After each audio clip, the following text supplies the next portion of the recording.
All right. Hey, what's going on? It's Bill Burr, and it's time for the Monday Morning Podcast for Monday, July 1st, 2019. Oh, my God. Where is the summer going? I am here with the always wonderful, the always lovely Justin Long, who does arguably the most favorite character on F is for Family, Kevin Murphy. Hey, before we get into that, and I put you on the spot. Dildo. Yeah, freaking dildo. This is surreal for me because I've listened to almost every episode, and I know you are a big fan of this podcast. Fan of the show. Yeah. I'm going to try to tone it down a little bit. I don't want to come on. No, it's all right. But I'm a big fan, so it's weird to hear you even go. Welcome to the Monday morning. It's weird to even hear you do the introduction. Yeah, that's why I don't video it. Oh, I like to keep a mystery. Yeah, right. It just got like Cher. Where is she? That's right. She's in Malibu. And it'd be like What's if I woke she doing? up in bed with Cher, and I saw behind the. Cher's still hot. Cher was fucking smoking when I was a kid. I got you, babe. Hey, let me read this here. Please let the listeners know. Okay, I did a live podcast from Phoenix, Arizona, in front of a crowd. No edits. Will be posted on my YouTube channel this week. Please subscribe to the Monday Morning Podcast on the YouTube page. And you can follow at the MM Podcast and at Bill Burr on Twitter for tour updates and new videos. I got a couple of new tour dates here. I'm going to be at Foxwoods Resort and Casino in Connecticut on August 11th.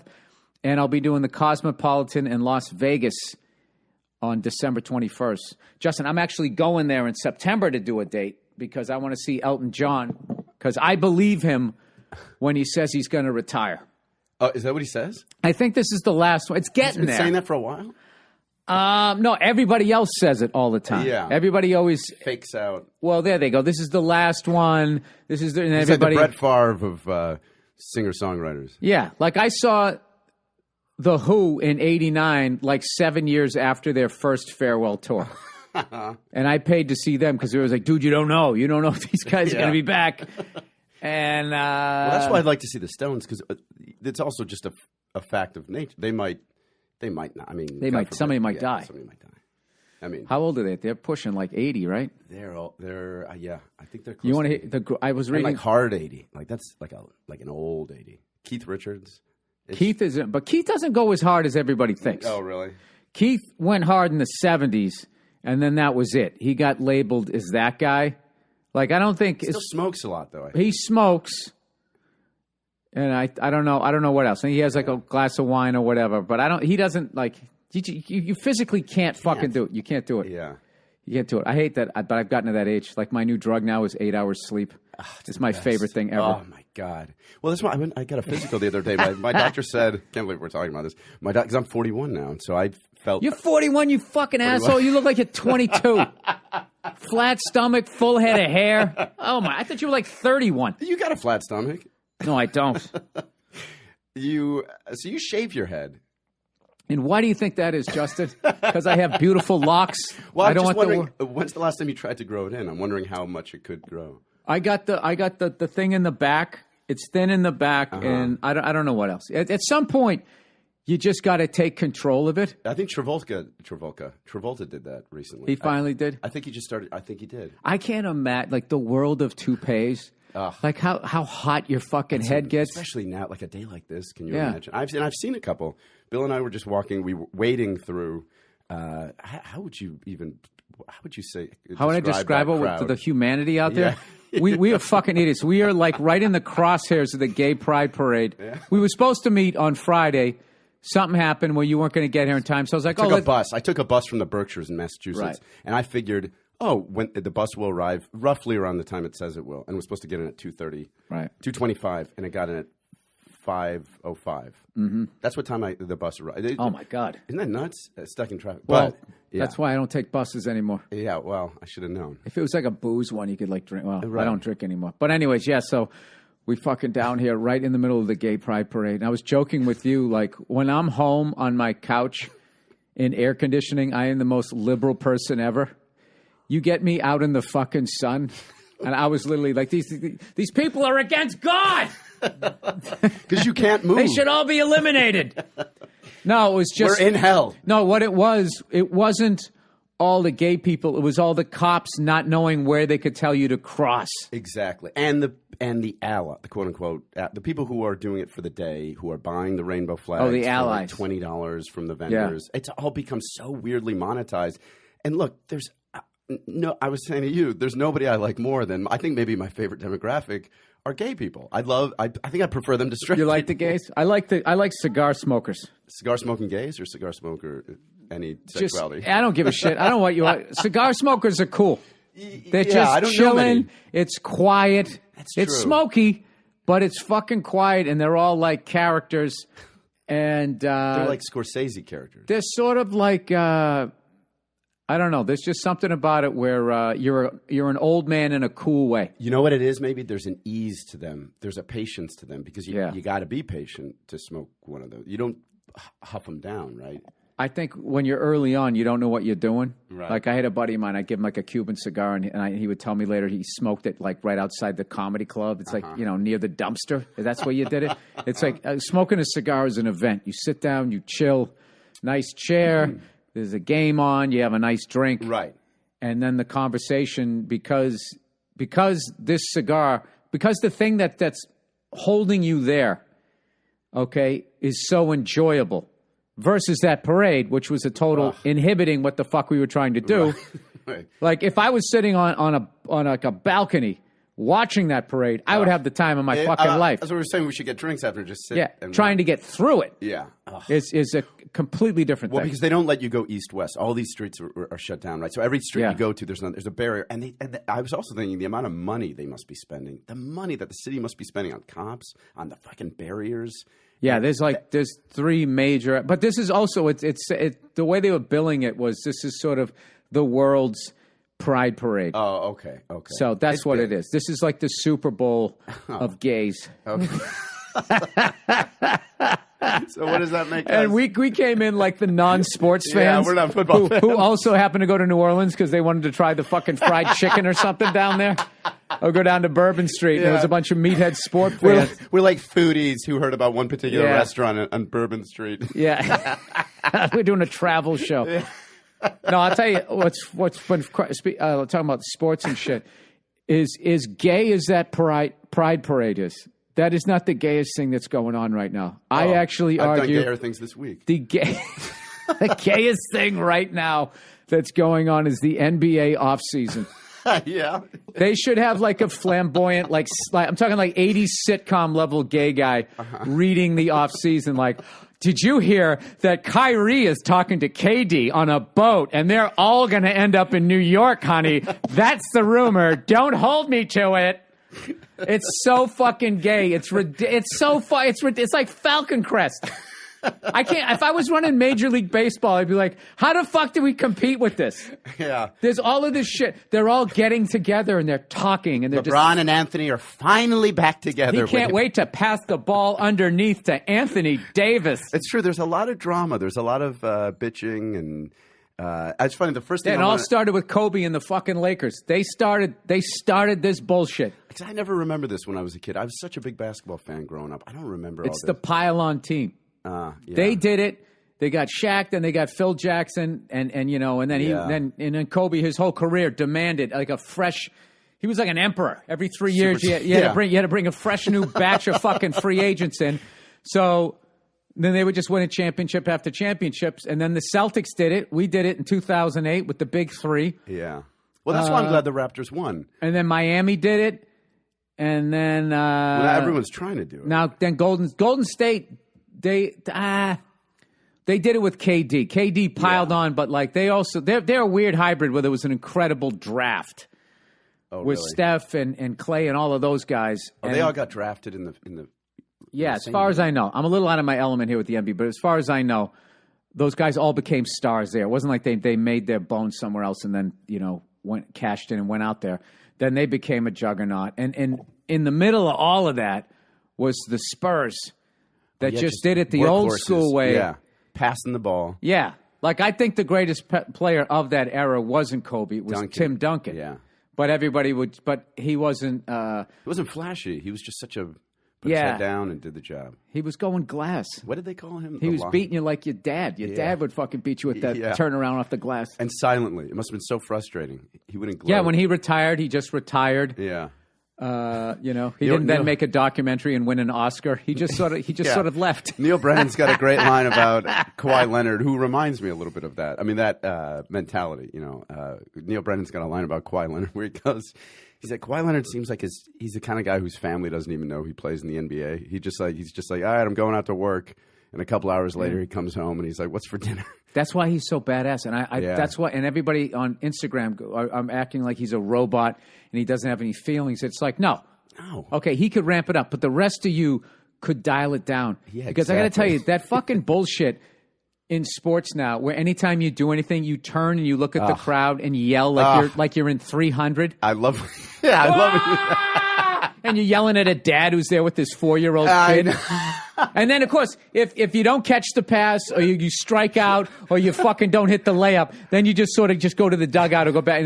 There's no grandstanding there. It's didn't they get mad at that pitcher, Strope? What was the pitcher for he almost got in the fight with Puig the other night. I love that guy because he called Puig out going, he did. What are you doing? Come on over. Yeah, you're just yelling. Yeah. You're not doing anything. And he's big for a pitcher. Yeah. I mean, it would have been a good fight. And the announcers were like, come on, you got close to the mound. You know you could have made it there. Yeah, he always does that. He starts to go, then people hold him back, and then he really starts charging. That's kind of how I fight. That's how I fight, too. That's why I recognize it. It's like, oh, he's doing that. Yeah. Oh, he's afraid. Yeah. Hold me back. Please, hold me back. You hold me back? You got a good grip? All right. Oh, let me at him. Let me at him. Yeah, totally. Yeah. Well, let's talk. When did that start? I feel like this is more on brand. I feel kind of bad for your listeners now because as one of your loyal listeners, when you do interviews, I always miss – I like them, but I miss when it's just you riffing, and I feel like this is you riffing. So I kind of want to stay out of the way. There's a couple of people that have said that. Well, maybe it's that I'm not a good interviewer. You like that? Now I forced you into a corner. Now you have to compliment me. Or just stick with the insults. Or just double down. Yeah, maybe they're right.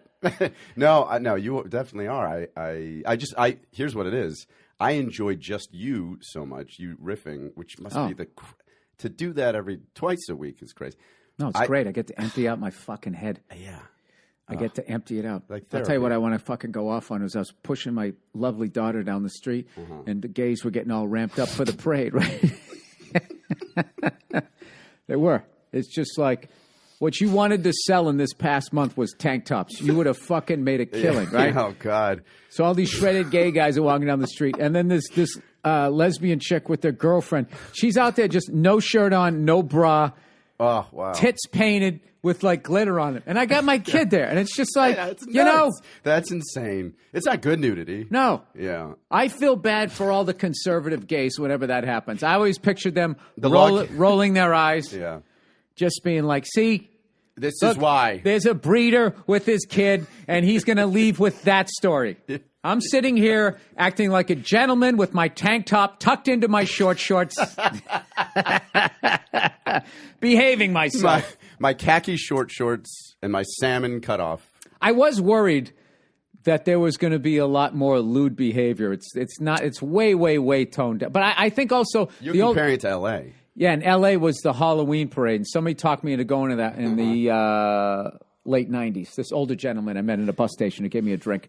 What? No, I'm kidding. Oh. I got roofied. No. And we went down there, dude, and the Halloween parade out there, that is not for anybody under the age of 28, I think.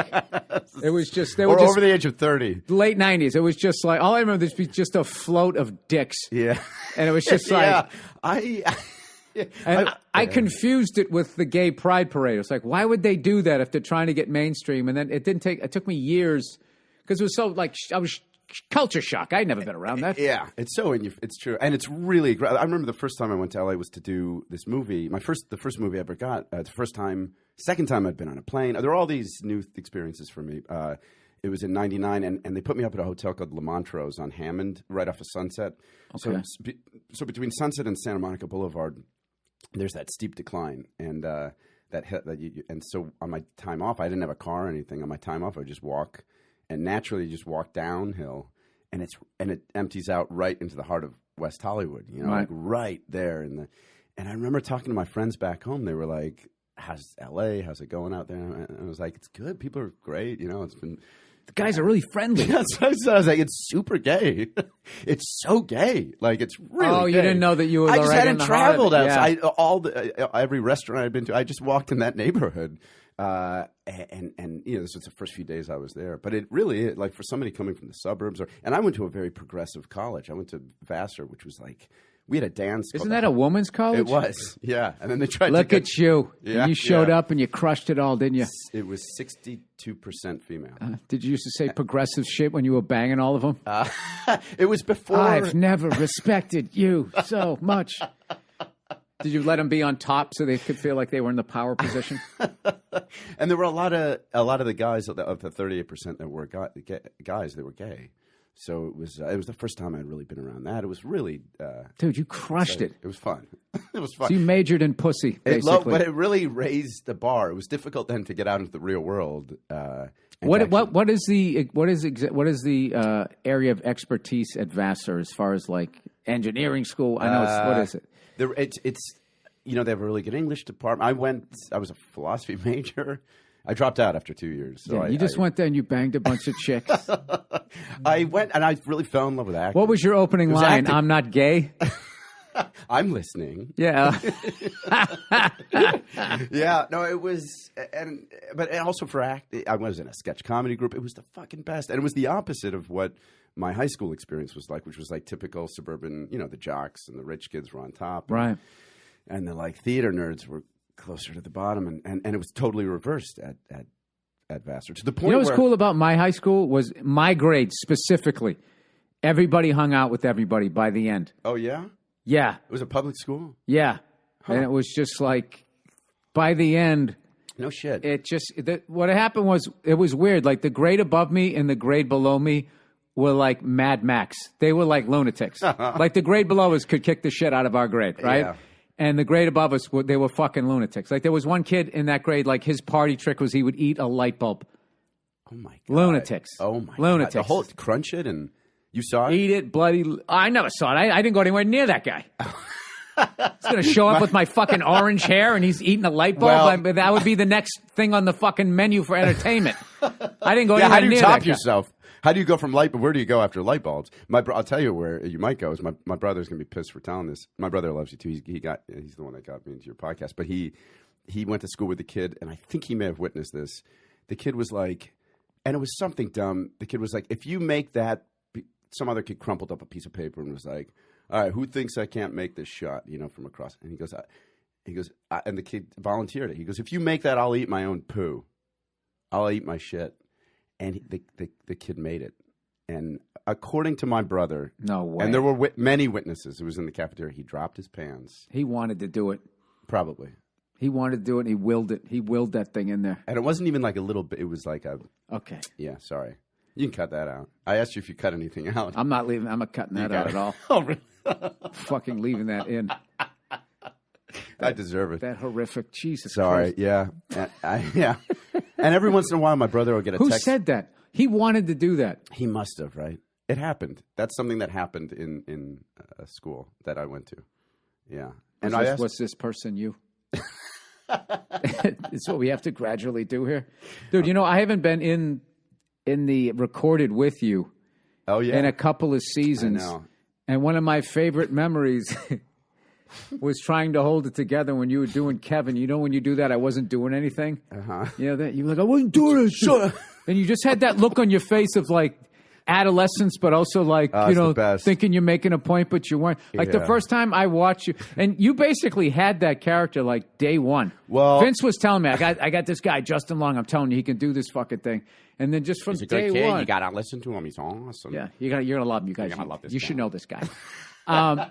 And you fucking just immediately went in there and just had like that you had your eyebrows down. Fucking dildo. Yeah, well, I think that guy dildo. It lives in me. He lives in that. I think he's like in people.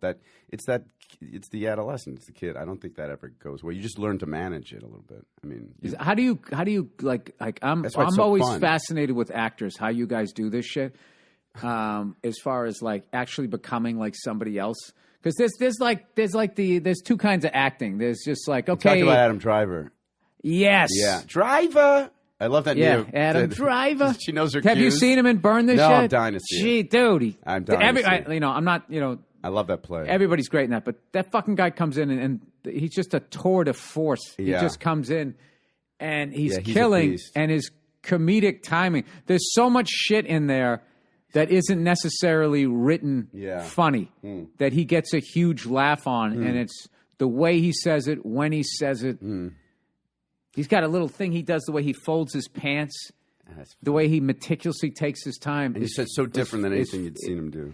Yes, totally different accent and all of that, and the way he was kind of turning his head this way, the way he was talking, and it was just that's a guy that like, I'm just excited after doing a couple of years here of this cartoon that I can give you 3 different reads of a line. Like that's my Daniel Day-Lewis. Yeah, but I got a bone. Where are you going? Where are you going? Where are you going? Where are you going? There you go. Look, you got 4. You're better than me. But I got a bone to pick with you because you talk about not being at that level. I saw The Front Runner recently. I don't know if I texted you about this. You're fucking great. You're like. That was me with a fake mustache. No, you're good. You're really good. You're like Joe. You remind me of like Joe Pantoliano or like Bruno Kirby back in the day. I just brought him up the other day. I love that guy. I love that guy, and it's honest, and you talked about this with Adam in the context of Adam Driver, but it is fucking hard to go in and be yourself. It's hard to be a guy close to you, and that's what you do. That's what you were doing, seemingly in The Front Runner, and it's natural. It's honest. That's not easy to do. So I think. Well, I think you should give yourself a little more credit. A little more credit. But yeah, that day was fun when we were yelling at each other. Because there's no one better. No, you, Sam Rockwell, Keckner. You should see Keckner when Keckner does Bob Pogo. Well, he looks like he's doing the backstroke. He's just swimming his arms. He just swims his arms backwards. Oh, Frank! We film him every year when he does it, and it's just like, you want to be in like. It's just like, is Keckner coming in? So Keckner comes in. Well, I remember one day, I think you may have told me this, or maybe Mike Price told me, because I went to put on, I was recording after someone had been in there, and I put the headphones on, and they were so soggy, like the ones we're wearing now, these kind of puffy ones, they were so soggy that it left a liquid rim around my ears. Oh, no. And I said, what the fuck is this? And they said, that's, Keckner was just in here. Oh, you have to wring out the headphones. Yeah. But I bet because he's so physical. He's so. I mean, and it sounds like that. That's why the performance is so good. He's fucking great on that show. My favorite day, I think, on that thing was that time I came to New York and both you and Sam, we all got to record with each other that day, and I got to watch you two guys fuck around. And Sam's crazy. Like Sam doesn't even want a partition between you. Yeah, he wants to be like in the booth. Mm-hmm. With you, and I can't believe like all the different levels of like thrills I've gotten out of that show. Like one of my favorite fucking things is when we write a line and one of the actors tries to deliver it and it makes them laugh. I never thought I would get off on that because I always thought like I'm a comedian. I want to be the guy saying the funny line, but I totally get a rush out of that was my line or looking at the writer, at the table read who came up with it. I always give him a fucking look. It's just like, oh, interesting. Yeah. Do you ever think about writing a whole script? Maybe something for you to star in or something? Yes and no. Because I got the kid now, and I got to be honest with you that I really see like however long this cartoon lasts, when it ends. Like I'm not filling that void up with more work. I'm filling it up with more of my kid. So you prefer stand-up is still so fulfilling to you that you don't need to be looking elsewhere. Last night I did a gig for WDVE, Randy Bauman. He's been putting me on, like he's one of, like, there used to be a guy like that in every town, and Clear Channel just fucking eviscerated all of them, and he survived. And this guy, like Pittsburgh was a hard ticket to sell. And where the Improv was in this fucking mall, and there was one way in and one way out, and it was just a shit show. So and it was a big 400-seater, and it was just like it was just so fucking hard. So, and I got to know him, and on the Rich Pitch tour, Charlie Murphy, rest his soul, and Donnell Rawlings, who was in Pittsburgh when I was there.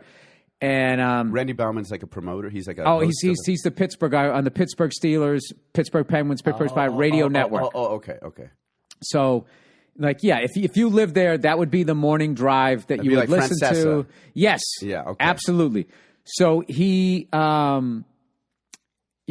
he told me, like, I would have a Thursday through Sunday there, and I wouldn't be drawing flies. So he goes, dude, next time you come, he goes, call in during the year when the Bruins play the Penguins or the Patriots play the Steelers, if there's an interleague. Yeah. About the Bruins. Oh, God, yeah. I still haven't gotten over that. Yeah, I haven't gotten over the fact. I'm fine with the Blues winning it. I haven't gotten over the fact that officiating is going to bug me for a while. Like that they let them fight in the playoffs and they let them play that way. Yeah. The way they haven't let people play, and then we had brought a knife to a gunfight. Like we got the shit kicked out of us. Why didn't you watching a Bruins team getting out Bruined was fucked. Must be really frustrating. It was really frustrating. But what's sorry. But the other side is though. The other side is the style of hockey that St. Louis played. I like. You want that consistent. Yeah. I would like it to come back. Yeah, exactly. Because all of these fucking assholes watched Olympic hockey and was like, "There's no fighting. That's the kind of hockey I would watch." And the NHL always zigs when they should zag. Yeah. They listen to that shit. Yeah. I will tell you this: as frustrating as that is. And by the way, last night when I was the place where we performed was where the Penguins play. Oh, okay. They sold the arena, right? And I was in my dressing room, and when I went in there, they had Game 7 of the Bruins St. Louis, and it was 2-0 St. Louis. And in my head, I thought Mario Lemieux made sure they did that because he's a ball breaker. I did a couple things for him. I was like, is this guy still busting my chops? That's funny. Maybe he was. No. They said it didn't come from him, but they definitely said that they were going to tell him so he could laugh at me. But you also give Pittsburgh respect. I mean, it's one of my favorite towns ever. And I thought I got amped up when I went up to their venue and I saw they have their 5. I mean, they have the real banners inside, but they hang them outside like 5, like the Stanley Cup things. And I just thinking like they didn't have shit. Yeah. Like when I was a kid, they didn't have one, and they've won 5 since '91, I think.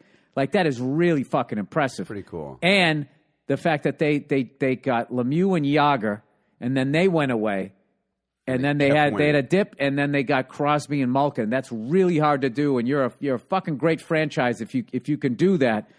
Because I don't know who owned the Penguins before Lemieux started running shit, but like to transition the way they did, like say like the Patriots, like Bill Belichick's almost 70. Tom Brady's, who knows when he's going to quit. But, I mean, it's towards the end. When those two guys leave, and Bob Kraft is no spring chicken. That's true. When that all goes away. That's true. Like, the obvious happens. But for the obvious not to happen, it's very rare that you go from Well, are they from all the greats leaving and then more greats come that quickly. Like, if you look at the Miami Dolphins, where they went from Bob Greasy, I always bring this point up, to Dan Marino. Then Dan Marino left in '99. They're still waiting. That's right. And they've signed free agents, and they got that kid from the Jets. They got that Chad Pennington, Jay Cutler. They've gone through fucking everybody. They just haven't been able to find a guy. God, that's right. Yeah, and now who's the Tannehill? Right? You can do what the Colts do, and see a guy you want, and then just tank a fucking season.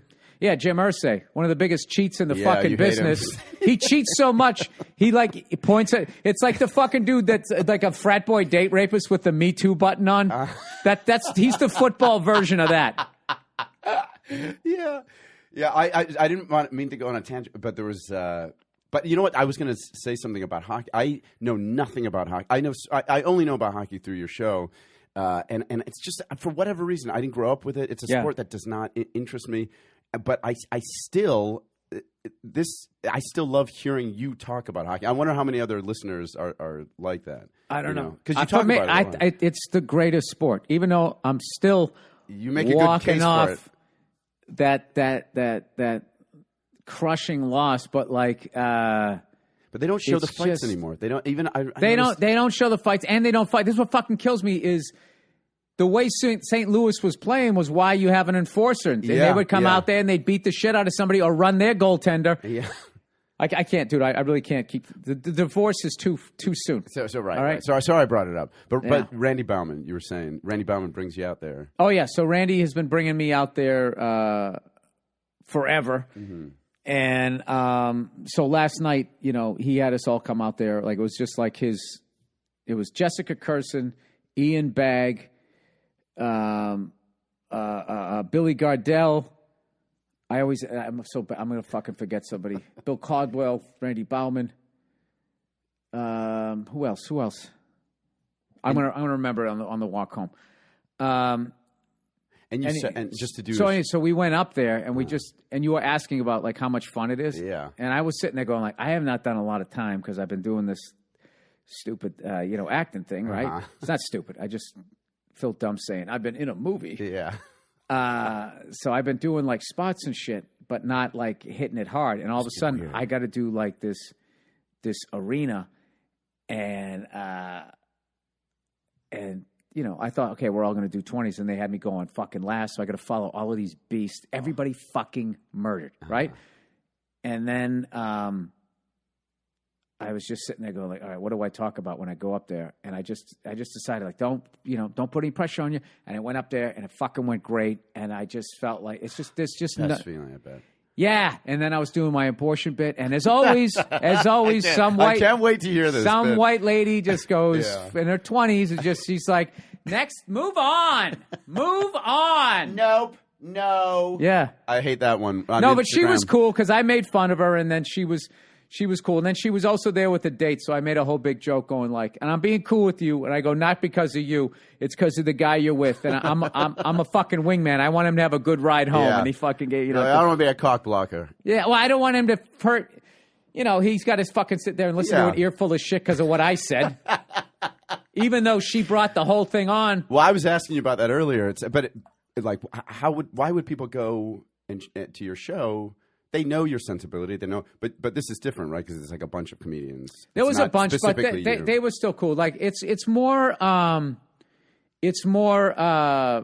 if I go to do like a guest spot, like then I kind of have to understand that. But it's also like it's a fun fucking situation. It's never like a bad thing. Has it ever derailed a show? Like, have you ever had a heckler? So bad, one of these people, about the abortion bit, let's say, who's thrown you off so much that it's changed the course of a show for you. Oh fuck yeah! In the beginning, you would Roy Woods Jr. Just got it. Sorry. For the listeners, Bill. Yes. Bill got like kind of a vacant look on his face for the last. Because it was bugging me. I couldn't remember the last guy's name. Okay. And I felt like I needed to kind of stall and filibuster. Right. Because I knew you were trying to remember. See, you're an actor. You can read. You can read people. But, yelling at one another, not to jump back to that, it was so fun for me. It's so fun for me to do those scenes with you. Bill plays my dad on the show. And Frank Murphy. And there's no one better at yelling. There's no one better at, like, expressing rage. Anger. I know. It's embarrassing, dude. My anger is embarrassing to me at this point. Well, you've been working on it a lot. I have, but I haven't been going to therapy because I don't want to do that shit over the phone. It just feels fucking weird. Like I'm ordering a pizza and I'm talking about my fucking feelings. You prefer in person? In person, and I prefer a woman. Oh. Huh. I don't like fucking sitting there talking to another guy like that intimate weird shit. It just gets fucking weird. Well, because eventually it could veer sexual or it could veer like childhood stuff, and it's, you don't want to. Yeah, you get like choked up and you're sitting there with some guy. It's it's too fucking weird. And I don't want to reach that level of comfort with another straight guy. I just don't. Right. You can call it homophobic. I don't give a shit. Okay, this is my therapy session. I'm living my truth. Yeah. This is what I'm comfortable with. That makes sense. Like do you cry easily? Do you like if you're around your wife or your daughter? You must have really moving moments. I mean, you talk about them sometimes. Animals suffering, children suffering. I'm kind of I'm a hacky crier, and people dying. Yeah, like I got a friend of mine that's going to go soon, and I had to go up and go say goodbye to him. It's fucking brutal. Yeah, it's just fucking brutal. So, well, it's like the important. I mean, I'm not like. But like when my wife would watch The Biggest Loser, and those fatties would start crying, like I would just die. I would die laughing. And my wife would get so mad at me. She goes, "This show is inspirational. What's wrong with you?" It's like it's a guy crying over sandwiches. This is just funny, right? And then what was hilarious was when she came to my house one time and she was totally into the show. So it was like the finale. And there was these two brothers who, I don't know what happened to them, but the more they lost the weight, the more emotional they got. And it literally got to the point where like the guy would reach over and turn on a lamp and just start crying like, 6 weeks ago, I couldn't do that. My armpit fat would have blocked me. I couldn't even see the switch, right? My fingers were too chubby. Yeah, exactly. I didn't even know there was a light in the room. I was blocking it all out with my lard. So we're watching it at home because Nia wanted to watch it, and one of those fucking dudes got up there and started crying, and I started laughing, and my wife elbowed me. I was laughing quietly because I didn't want to embarrass my wife or whatever. And then my mother walked in the room and saw the guy crying, and she goes, "Oh my God." She goes, "Come on, get it together. Get it together." And then my wife's she's just like, "Mrs. Burr." And it must have been like, okay, apple doesn't fall far from the tree over there. Oh no, my mother's fucking hilarious. I met her briefly. I can't. Oh no, she is like. Yeah. Yeah, she like my mother is like totally like she holds you responsible for your actions, and I mean that as the biggest compliment. Well, okay, the way people raise kids now. Yeah. Ugh. Where what is your feelings? What is wrong? Right. Talk to me. But blah blah blah. Or if you fall down, it's always like hugs and everything. And my mother would just be like, "Well, you shouldn't have done that." What did you think was going to happen? Use your fucking hands. Yeah, that was literally. That's funny. It was just like, well, you idiot, you should have been riding your bike out in the street. That's the consequences. Yeah, and I think there'd always be like a tinge of anger, and I think that was the love that she didn't know how to express. She didn't know how to hug. She's the exact like, but what I love about it is it's made me who I am in a great way. Yeah, but it's probably also made you appreciate the huggers in your life, the people who are able to show affection. And it depends. Yeah, it depends because some huggers are just fucking gross. They're just gross people. Sure. There's a lot of people you don't want to hug. Most of the people we passed on the way here. It was just sweaty and glittery. Gross. Hairy and lardy. Jiggly. A lot of jiggling. Yeah. Bad jiggling. High energy. Yeah. I mean, I was just a grumpy old man. And it's so fucking hot. We have to impress upon people how like oppressively hot it is too. That's a part of it, I guess. I mean, if it were like kind of brisk, nice weather, it'd be like. Now, do you think that is why they have the gay pride now, or is that people not liking gays and they make them march in this really hot weather? Or the gays like, we're not wearing clothes anyways, honey. I don't care. Any excuse. Well, we had a dance at Vassar, which I keep talking, called the Homo Hop. That was like the big dance at my college. And, it's called the Homo Hop. Isn't that crazy? And this is in the late 90s. Right. Oh, yeah. So that's, kind of ahead of its time. Believe it or not, that was a long time. Forget about time. That was socially a long time ago. Mm-hmm. I listened to this guy who was doing... that was like centuries ago. Yeah, who did The Office. One of the most absurd shows ever. Mike. Totally absurd. Borderline could get cartoonish towards the end. Can't do it anymore. That's what he said. Yeah. He goes, you could not do that show. And I was trying to think, what in the fuck? Oh, dude, watch Seinfeld. Every Seinfeld episode. And you watch it. And now, knowing what you know about writing TV shows, you like the brilliance of the structure of those episodes. It's fucking, I marvel at how that show is written. Right. And so much of it you can't do. So many episodes. There's always something that comes up at one point. Like, well, can't do that anymore. And people... Well, they were the anti-progressive. They were all about themselves. That's what I loved about it. I thought that, what I loved that they were so selfishly about their own needs. But it wasn't malicious. But then in the end... Well, they usually always bite them in the ass. But then in the end, then they get put on trial by all the characters and everything. Right. I love the last episode. I think that's coming around. People are going to go back and watch the last episode. I think they got too freaked out that they took him out of New York, but I loved it. Well, it was when they lost Larry David. I mean, there's something that show lost something when. That's an or Waiting for Guffman, a show like Waiting for Guffman, just doing that voice, just that. Corky, ever you seen Waiting for Guffman? Corky St. Clair. Oh, I never saw it. Man, you'll love it. There's so many. You know what I saw yesterday that I really fucking liked? Did you ever see Lee Marvin in Point Blank? No. Dude, did you ever see Tim Robbins in? There's a movie. Oh yeah, the play, not the player. No, the Jesus Christ! I always use this as a reference about Hollywood. No, the one where he's the Vietnam vet and he gets shot. Jacob's Ladder? Jacob's Ladder. This is Jacob's Ladder before Jacob's Ladder. Oh, okay. Where you're watching it going like, was this all a dream or whatever? And it's just like... Well, Lee Marvin, some of those movies in the 70s, you see them, they're like... That when it comes to like, I mean, we parody it on F is for Family. You guys are like really funny about parodying that on where they used to like slap women. I mean, it was like it wasn't borderline abusive. It was like those guys were like, talk about culturally different. I mean, that's why I like watching like Me TV. There's something I had. You know, everybody had like a reaction to this whole like political divide, and screaming and yelling at each other, and people went down the rabbit hole on either side and went like further extreme, or you sort of tapped out. I tapped out and I just went, the rabbit hole I went down was like Me TV. And I just started watching all of these old TV shows and all of these old movies. The best. That took me back to like when I was a kid and I used to watch them with my parents. We'd make popcorn, and we thought it was amazing that we had bean bags, and we had and we didn't even have a color TV. We didn't have a color TV till I was like 10. We got one pretty late. We had like a 13-inch TV for the first 10, 11 years of my life. But and so F is for Family parodies that, but it's also it also looks like kind of fondly on it. There's something about that's why I like. There's something about that show where it's like, that's funny, and like they were kind of. They weren't doing things quote unquote properly, but there was something beautiful about the simplicity of it all, you know. Yeah, I've I don't know, something happened to me, man. I've been doing that. I got back into reading.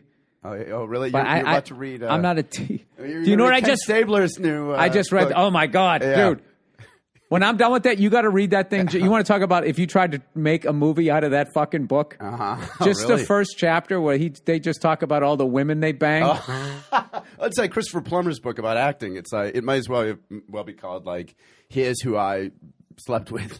Oh yeah, it's a lot of like, and then I bedded so and so, and then I did Henry V. And I hate how shit can be out that long, and now any fucking asshole now, when they want to put themselves up on a pedestal, can then go back and look at something like that and then just be like... sanctimonious about it. Yeah. And it's just like, no, what they're showing you is what you would be like if you were born during his generation. Yeah. Somehow everybody in 2019... can look back. Like John Wayne was my favorite one that they attacked. The guy's been dead for 40 years. Did they come after him? And he was born in 1907, and they're like giving him shit. And it's just like, no, dude, this is what you would sound like if you were born in 1907. Yeah. Stop acting like you would be woke signaling in the roaring 20s. If you were woke in the roaring 20s, you'd be like put away. You would be beyond ostracized. What would be woke? Right. Woke in the 20s. Woke in the 20s. Yeah, that's funny. Woke in the 20s. You would be going, we need to be nice to these, and you'd be using racial slurs. Yeah.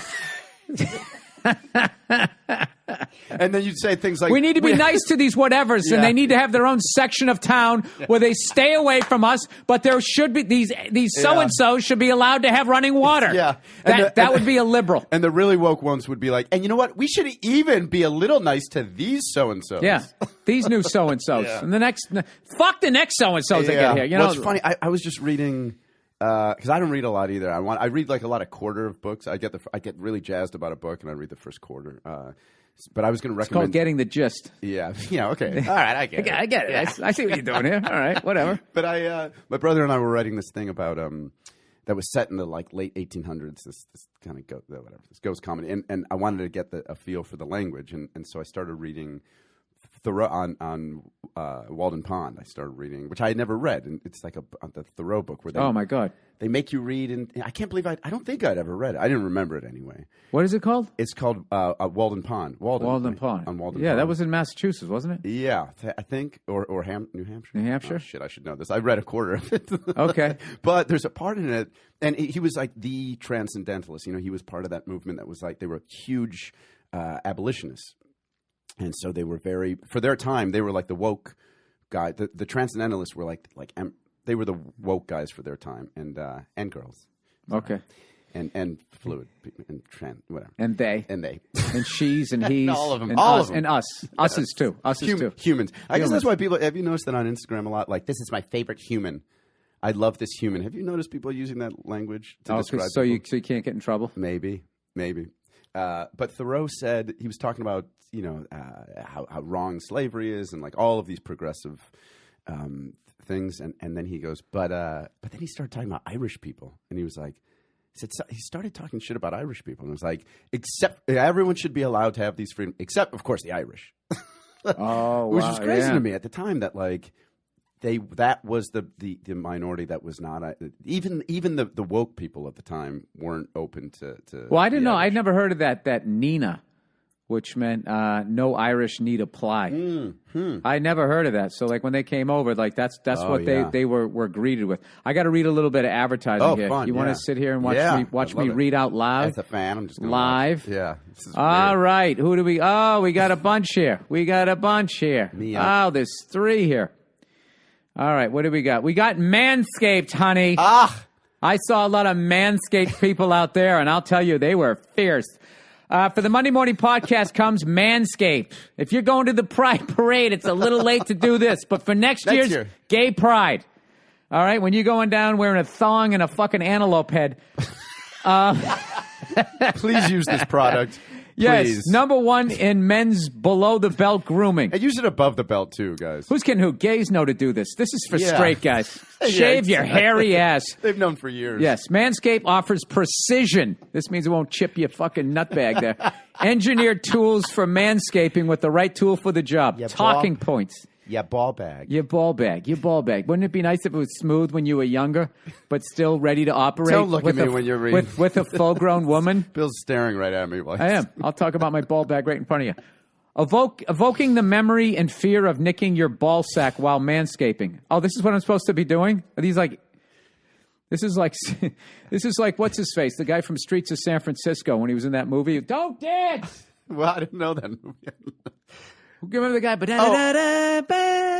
Carl Malden and the guy who married the fucking raven-haired chick. Michael Douglas. Oh, okay. And he was in that movie where you go, don't dance! Oh, I don't know. I never saw that. Sorry. You never saw that? No. Kirk Douglas? No, Michael. Is with Carl Malden, really? In the Streets of San Francisco? I never saw it. Dude, you never heard that? You never heard the fucking theme song to that? No. Dude, this is. Are you allowed to do this while you're reading the ads? Yes. Oh, no, because this is why people don't skip over my ads. This is great. Let's see if I can find this. Yeah, it's true. The ads are some of the best parts of the show. This shit here. And the companies don't care. They don't get upset. TV Toonsters. You lose some advertisers, right? The Jefferson Googling. Taxi. That's not it. I got all these things. Monday Night Football. You fucking cunt. Dude, I'm playing that. I got to play that, dude. Really? It's dude. Okay. The Beastie Boys should have covered it. It was so great. Theme.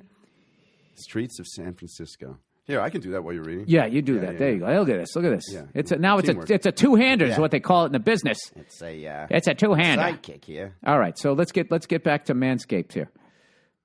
Where the fuck how are you is going to it? transition back to smooth balls? But you can do it. I don't know where the advertising went. What the fuck? You got to be kidding me! It just went away. Oh, so you lost them already? As an advertiser? No, it all just went away. Like I had. Okay, I'm going to play it. Patrick, Streets of San Francisco theme. No, I need to do this shit. Ah, fuck. Well, now you can edit this, right? No, people find this interesting. Okay. I guess I do. This? Wait till the horns kick in.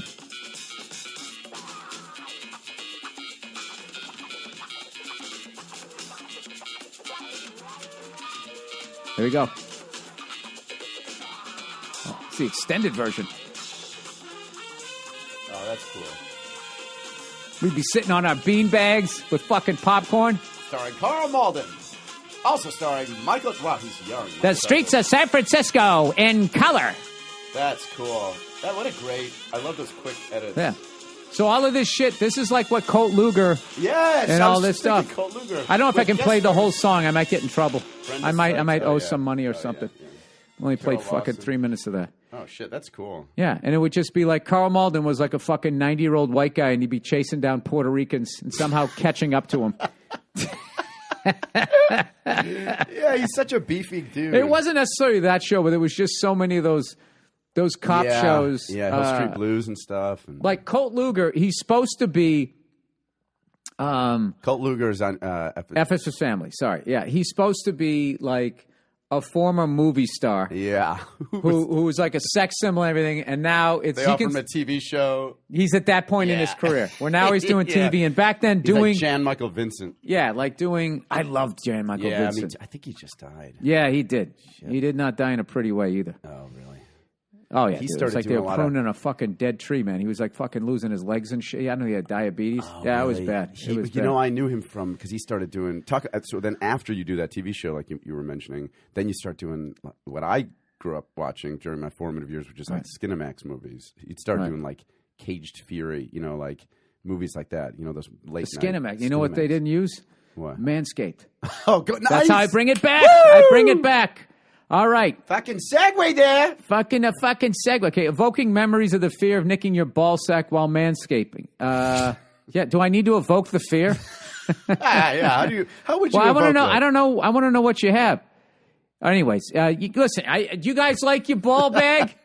Do you like your ball bag being fucking... Do you like the contents of your ball bag? Yeah. You want them to stay in your balls? Use Manscaped. It's the perfect package 2.0 kit that features the lawnmower. Jesus. That sounds like it's for the ladies. You need a weed whacker for the men there. 2.0 with the skin-safe like technology. machete. This trimmer won't nick or snag your nuts. What's worse, a nick or a snag? Oh, boy. Well, snag suggests that it's still in there. I would take the snag because you get it over with. A snag means like so much of your ball bag got in there that it stopped the machine.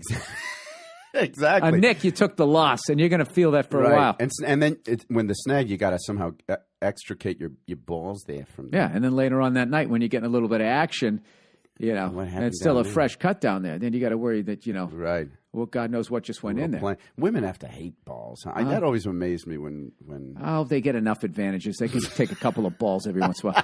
It's also 100% waterproof, so you can use it in the shower. You can fucking shave your balls in the shower. Don't use the trimmer. You did that when I was a kid. You died. Well, and everybody laughed at you. Hey, he electrocuted himself trying to shave his balls. Well, you know what they should do with a ball shaver? They should somehow find a way to make the balls cold. There should be some sort of air conditioning unit so they shrivel up, and then you get that kind of like elephant skin, and then it's easier. Wouldn't it be more wrinkled? No. Wrinkled is when it's warm and they kind of hang, but when it's cold and they need to go back into your body, it gets kind of like tight and more of an easy surface. Oh, that's the expression. Freeze your balls off because your balls literally will pull up into you. Yes, yeah. See, you went to Vassar, so you say rescind. Yeah, so I thought you meant you know about balls. So balls go. Yeah, all right. Don't use the same trimmer on your face that you use on your balls. I don't understand that. Your balls should be offended. Your balls are cleaner than your face. Your face is just taking the fucking world. Asshole. Yeah. They're protected by layers of clothes. Yeah, Precision tools. I bet those Arab women have really clean fucking faces, right? They have underwear in their face. Precision tools. Really pale. For your family jewels. Your balls will thank you. Get 20% off, free shipping, and a free travel bag with the code Burr at manscaped.com. All right, we got MeUndies. MeUndies. Going to the gay pride parade. MeUndies. Did I mention they were gay?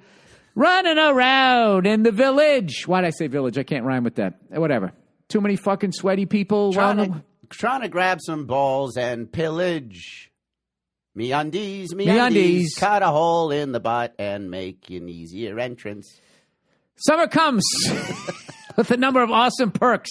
Vacations, beach days, and barbecues. But the one perk that outshines them all is summer-themed undies, courtesy of, you guessed it, MeUndies. MeUndies, you guys should make a gay pride fucking MeUndies. MeUndies is the only brand that lets you eat pineapples while wearing pineapple undies. Or watch the sky. That's how they use the Manscaped thing. They see if it can fucking cut a pineapple without damaging any of the pineapple itself. I'd love to be husk. a product tester for that company. Yeah. Or Did you cut your balls again? We're so sorry. Kiwis would be good to test on. Oh, yeah. That's sort of an eczema. Yeah. Or watch the sky light up on the 4th of July, knowing your undies are doing the same. Look out for our new summer theme prints dropped every day Tuesday. MeUndies also makes the softest lounge pants and onesies you've ever felt. Finally, you can match with your pup with their new Buddy brands, available in the same prints and colors as their undies. This is important stuff. They have underwear for a dog? Is that what just happened? MeUndies has a great offer for my listeners. Any first-time purchasers, when you purchase any MeUndies product, you get 15% off and free shipping. That's a big fat duh. I hate that line. I'll never read that again. Get 15% off a pair of the most comfortable undies you will ever put on. This is a big fat duh. For a second, I thought you said that. I thought that came out of your brain, and I was really surprised. That must be tough to read. That joke was sweated on me from the parade on the way over here. To get 15% off your first pair, free shipping, and 100% satisfaction guarantee, go to MeUndies.com/Burr. That's MeUndies.com/Burr. And lastly, but not leastly, Stamps.com. The U.S. Postal Service is an important tool for any business. Stamps.com is the easiest way to access all the amazing services of the post office. Stamps.com never closes. Print postage for letters and packages at your convenience 24/7. Print postage for any mail class right from your own computer. Stamps.com brings all the amazing services of the U.S. Postal Service right to your fingertips. I literally just said that. Buy and print official U.S. postage for any letter, any package, any class of mail using your own computer or printer. Stamps.com makes it easy. They'll send you a digital scale that automatically calculates the exact postage. I use Stamps.com whenever I'm sending out my posters to the gig when I whore myself out afterwards. I'm a moron. If I can do it, so can you. And right now, you too can enjoy Stamps.com, the Stamps.com service with a special offer. That includes a 4-week trial plus postage and a digital scale. Go to Stamps.com, click on the microphone at the top of the homepage, and type in Burr. That's Stamps.com. Enter Burr. All right, we're in the home stretch here. You want to do how much time are we done here? We have What are we up to? 40. 56 minutes. Wow. Look, I can feel an hour, man. That's how long I've been doing this. All right. God damn. Let's do... I'm jealous of your meat. What's the meat company that you advertise? Oh, Butcher Box. God, I wish they would. I'm doing the... Yeah, I wish we would You got to get the heritage breed pork. I know. I'm trying to get them to be a sponsor so we get it for free. Well, what's the name of your podcast? Life is Short, yeah. Life is Short. Guys, Life is Short. I do it with my brother. It's so fucking fun. I was just thinking about that when you were saying how fun it is to do stand-up. And the difference between acting, you've been acting in this thing. Yeah, this is great. Don't ever sell your rights or give this is your thing. You don't ever fucking do that. Well, I'm doing it with a company. It's Company Wondery. I know. If you ever want to free yourself, come over to fucking All Things Comedy. We Really? poach. We don't poach. Just saying. You own your podcast. All right, dear Billy the Dilf. This is from a female fan. That's a dad I'd like to fuck. Look at me. Yeah. She'd like to fuck you. That's cool. That's cool. Every once in a while, I get a little nod. I am a soon-to-be 24-year-old lady. I said lady because my eyes go faster than I'm able to talk. Lady Majora. Lady from Serbian part of Bosnia. Whoa. And Herzegovina. Oh, wow. That's Eastern Europe, everybody. I am currently studying economics in Vienna, and I am so sad I missed you in January, one of my favorite gigs I've ever done. I'll definitely be back because I had to wait for my visa to approve back home in Bosnia. Hope you'll come again sometime. I definitely will. I've been waiting to write in for quite some time because I think I have the perfect opening greeting because you are a DILF. This is fucking bizarre. I'm already saying this is bullshit. This is a guy from Transylvania writing this in. You are actually my father's age. Gross! This is getting more... Okay, I have no father issue at all. Oh, none at all. Oh, yeah. If you were wondering... He thinks she doth protest too much. I just think you're really handsome. Who knew? That's where... If you go to Eastern Europe, I'm actually a good-looking guy. Good evening. My question is, are you going to Wimbledon this year to support Novak Djokovic? Have you ever watched him play? Yes, I've watched him play at Roland Garros, the French Open to us Americans. He will probably be in the final again this year, or so I hope. He has had one of the best comebacks in the history of tennis. Going from an elbow injury to number one again since last year. All the best to you and your family. Well, you know something? Like she brings your family into it. Yeah, I'd like to bang you in front of your wife. All the best. P.S. When you were on Conan, you said you were coming to Bosnia as part of your European tour, and you weren't. Oh, well, I must have fucked up. I think I meant Boston. I thought that would be something you could chime in on. All right, let me do something else here. Okay. Well, you know what I was just thinking about? I was hung up on the fact that she was born either right after or at the height of that war, that like really intense war in Bosnia. Yeah, I got a little intense with the genocide and all that. It did. And here she is now a grown woman. Didn't Clinton lob a couple bombs over there because he was trying to get the blowjob heat off of him? Dude, they're fucking animals. They're all animals, other than Jimmy Carter. But here now I like the first George Bush, too. I love Jimmy Carter, yeah. Jimmy Carter's a great guy. George Bush was a fucking pilot in World War II. There's nothing not to like. Other than that, you had an actor, you had the boss's son, you had a horny jerk-off from Arkansas. What do you know what? You've been getting a lot of letters from women, which is great, and I know you're excited about that. But the last few you got, the last one was kind of like, it was hard to even figure out what it meant. It was so... yeah, that happens a lot. Well, if you listen to me read out loud, it's hard to figure out what I meant, so that's my audience. That's what I have no one to blame but myself. Right. Well, you can't shit on them because they're your fans, too. They shit on me all the time. Billy Bumballs. All right. Glad you're enjoying being a dad. Mine's 5 now. The only times I reacted with other kids were, all right, 1, my kid's mate was blasting my boy in the face with a super soaker, so I took it out of his hand and blasted him in the face till he started crying. Jesus. What? I know. You shouldn't do that, but I understand. Chris Rock, I understand. And 2, some bigger kids were playing football next to my toddler. The toddler playground, and they kicked the ball over the fence. So I picked up the ball and threw it as far as I could. Oh, dude. Yeah, this guy's got issues. I used to play in goal, so I knew how to throw it. After they asked where the ball went, they went off looking for it. They never came back. What? Love from London. Oh, he's like a hooligan. Oh, football. He's talking soccer. He played goal, so he did the fucking... Yeah. I know how to do it, these little fucking cunts. They never found the ball again. They deserved it. Well, it's a bit like what you're dealing with on the playground with that. That's such a funny story when you caught under your breath. You called the kid a fat fuck. Oh, you fat fuck. Oh, yeah. And then his friend was watching you. Yeah, stared at me. Then he talked to me. Yeah, and I know. I know. That made me laugh so hard. Imagining standing there with a big dumb mustache. Yeah, it was bad. Imagining those 2 little kids. It's probably the first time they heard an adult call them a fat fuck. I'm guessing. Yeah. Wasn't my prouder moment. Yeah. But, I mean, what do? You want to defend your little sweet little daughter. I mean, it must be... Yeah, dude, I got to tell you, like, the craziest thing about becoming a parent is that day when you realize, they're old enough and you suddenly feel like that being needed is fucking crazy. Yeah. And I don't mean to satisfy your own ego, this person needs me. It's just like, whoa, like that's a lot of pressure. I have a responsibility. Yeah. I have to be here. So, holy shit. I hung out with my friend's kid, not like separate from their parents. And I noticed we were doing bits together. It felt so good making this kid laugh. Oh, it was the fucking best. And it started to advance. This thing, she would be on the couch and I was down on the floor, and then she would get off the couch and I'd start going up on the couch. And it was this back and forth, and then she'd go halfway and I'd go halfway, and it was making her laugh so hard. It felt so good. And I started to see the evolution of her sense of humor a little bit. Oh, yeah. That must be a thrill to watch her discover comedy. No, she has a ridiculous sense of humor. I bet. Like she gets like in like a mischievous way if she doesn't do what we say. Mm-hmm. She thinks it's funny, but then she also can hear tone when I'm being serious.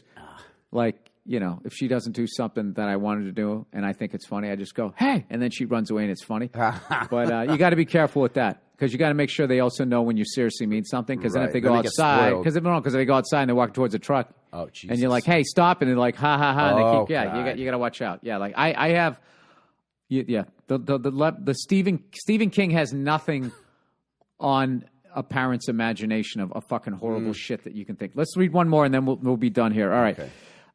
Ford versus... By the way, thank you so much for coming on. Oh, what a thrill. Ford, that sounded sarcastic, but I no, oh, what a thrill! I can tell how fucking excited you are. You've been a little nervous here. Yeah. Oh, sorry. No, you've been a little like you're definitely showing the podcast too much respect here. No, it's deserved. All right, Ford versus Ferrari. Not to say that your performance suffered before you get in your actor head here. Oh God. All right, hey Billy Butt Plug. When you were talking on your last podcast about how dominant Ferrari was at F1, it reminded me that the trailer for Ford vs. Ferrari just came out, which may interest you. I heard that's incredible. It stars Matt Damon and Christian Bale. I'm in. And it's about the story of Ford trying to engineer a car and find a driver to beat Ferrari at the 1966 Le Mans, which I know how that ended.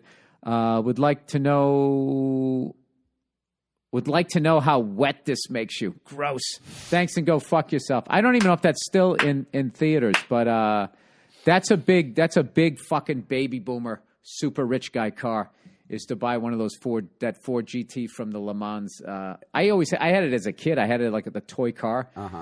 I had all of these guys like Jackie Stewart's Elf car, the blue one, the Johnny Player Special. I had all of these race cars when I was a kid, not knowing who these people were. And then later in my adult life, I got into racing, and I went back through the history, and I was going like, I had that guy's toy. I mean, I knew of Jackie Stewart, but...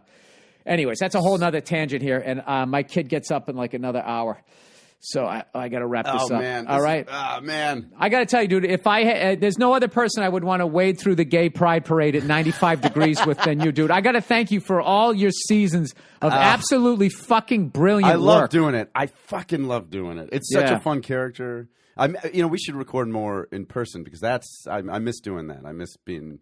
Yeah, well, if we can ever get Sam to get out of the fucking house, that agoraphobic lunatic. A fucking Oscar-winning... Son of a bitch. Yeah. How about that, huh? Great. But I think we got a couple of Oscar winners at this point. Yeah, that is done Laura voices. Dern... She's got it. She must have something. She's been nominated. I don't know if... Golden Globes. She's got all that stuff. Yeah. She has that, and also everything. She has that ability. Everything that she picks is always amazing. Yeah. And I love Vince's character on it. I know. I've been really enjoying that because when you record them, you don't really get to. I don't always read the episodes. I just go, which is embarrassing to admit. I just don't read my stuff. But I also, as a fan of the show, I like waiting for the episode to come out. I fucking love Vince's stuff. So fun, man. All right. Well, season 4 should be coming out. I don't know, probably the beginning of next year. They renewed us pretty quick this year, so we cranked them out. Actually, I got to go home and fucking edit one of the animatics. My favorite thing. Oh, really? Editing. Yeah, I hate it. But I do it. It's a labor of love. All right, Justin Long, everybody, has his own podcast called Life is Short. Where can we see it? Apple, all over. Apple, Wondery.com. Wondery.com. Life and is Short. What do they call the Apple Music thing? iTunes. Oh, God. See that? Oh, boy. It's like the blind leading the blind. You really are 41. Yeah. The first time ever you looked 41. On the Apple thing, it's a fruit. It's pear.com. The World Wide Web there. The World Wide Web. All right, Justin, thank you so much. Thanks, buddy. And good luck to both of us getting the fuck out of here. Oh, my God. All right, buddy. Oh, dude. Beautiful. Dude. I'm sorry. I feel like I shouldn't have said that. What? I'm going to get him. No, I meant to say you had a nervous excitement about doing this. I do. I did. I could tell when I did the. You're watching the Monday morning podcast. I'm listening to it, and I could feel you being like, giddy. he's saying it. He's saying that thing. Yeah. It's funny. I had that reaction. It's weird when you know something so well, and also feeling like. I mean, you must get this all the time. That happened to me the first time I ever did Howard Stern. I did Howard Stern in the early 2000s. Oh, wow. Because I opened for Dave Chappelle. Very nice. Thank you. Oh. Thank you. All right, we owe you a margarita.